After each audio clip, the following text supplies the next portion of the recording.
अतिथिगण और मेरे सामने बैठे आप सभी प्रबुद्ध साथियों को सादर जय भीम नमो बुद्धाय। सबसे पहले तो बाबा साहब डॉक्टर अंबेडकर की 134वीं जयंती की हार्दिक मंगल कामनाएं आप सभी को।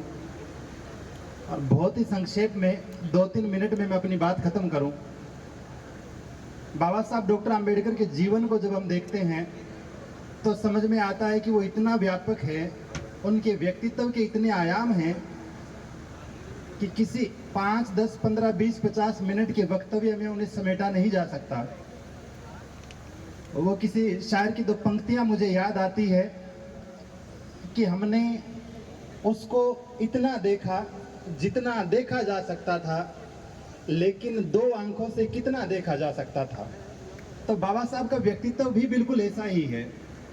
लेकिन ओवरऑल जब हम देखते हैं एक विद्यार्थी के रूप में डॉक्टर अंबेडकर को, उस बालक भीमराव को जो संघर्ष करता है स्कूल में पढ़ने के लिए, जो संघर्ष करता है कॉलेज में अध्ययन को जारी रखने के लिए, जो संघर्ष करता है महाड़ में जल सत्याग्रह करने के लिए, जो संघर्ष करता है गांधी जी के सामने बैठकर अछूतों को अधिकार दिलाने के लिए, और उन सारे पड़ावों में बाबा साहब कभी वकील की भूमिका में, कभी प्रोफेसर की भूमिका में, कभी राजनीतिज्ञ की भूमिका में अपनी जिम्मेदारियों को और अंततः एक संविधान विशेषज्ञ के रूप में काम करते हैं।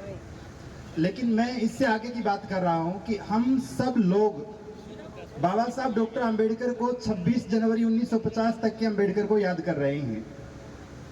लेकिन 1950 से आगे जाने के बाद एक और बहुत ही महत्वपूर्ण काम करते हैं बाबा साहब। उनके पूरे के पूरे जीवन का सार इन 2 बातों में है कि एक तो बाबा साहब राजनीतिक रूप से समानता चाहते हैं, औपचारिक रूप से, संवैधानिक रूप से समानता चाहते हैं देश के सभी नागरिकों के बीच में, और दूसरी बात है कि वो सामाजिक समानता भी चाहते हैं। ऐसा न हो कि कानून में तो लिखा हुआ है सब बराबर हैं, लेकिन व्यवहार में बिल्कुल इसका उल्टा हो रहा हो। इसीलिए 14 अक्टूबर 1956 को बाबा साहब बौद्ध धर्म की दीक्षा लेते हैं, और न केवल 14 अक्टूबर को बल्कि 15 अक्टूबर को भी धम्म दीक्षा का कार्यक्रम होता है। 16 अक्टूबर को चंद्रपुर में अगले दिन फिर धम्म दीक्षा का कार्यक्रम होता है, और इन 3 दिनों में कहते हैं कि 14 लाख के आसपास लोग बौद्ध धर्म की दीक्षा लेते हैं। और बाबा साहब डॉक्टर अंबेडकर एक घोषणा करते हैं कि अगले 2 वर्षों में देश के अधिकांश हिस्से को बौद्ध में कर दूंगा। तो बाबा साहब डॉक्टर अंबेडकर के बौद्ध बनने के कारणों की पड़ताल यदि हम करते हैं तो उनका नासी का वो भाषण याद आता है जब वो मराठी भाषा में कहते हैं कि मुक्ति कौन पथे, हमारी मुक्ति किस मार्ग से होगी। और वहीं पे बाबा साहब ये कारण बताते हैं कि हमें किन सामाजिक कारणों की वजह से धम्म में जाने की आवश्यकता है, किन आध्यात्मिक कारणों की वजह से धम्म की ओर जाने की आवश्यकता है, आर्थिक कारण क्या है इस धम्म परिवर्तन के। और आखिरी बात, नागपुर के ही भाषण में बाबा साहब ये बात कहते हैं, किसी व्यक्ति का बोध हो जाना निश्चित रूप से उसका व्यक्तिगत निर्णय है, यह किसी को चिढ़ाने के लिए नहीं है, किसी से बदला लेने के लिए नहीं है। नागपुर में बाबा साहब कहते हैं कि मैंने नागपुर को ही क्यों चुना। कुछ लोग कह रहे हैं कि आरएसएस का मुख्यालय है, इसलिए डॉक्टर अंबेडकर ने इनको चिढ़ाने के लिए नागपुर में धम्म दीक्षा का कार्यक्रम किया है।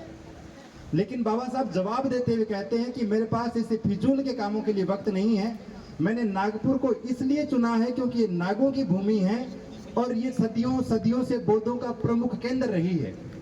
तो इस पूरे देश को जब आप देखते हैं, आदरणीय शिव बोध जी इस इतिहास की बात कर रहे थे, आप राजस्थान में देखेंगे, आप महाराष्ट्र में देखेंगे, गुजरात में देखेंगे, ठेठ दक्षिणी भारत तक देखेंगे, उड़ीसा कर्नाटका तक, हर जगह पर बुद्ध के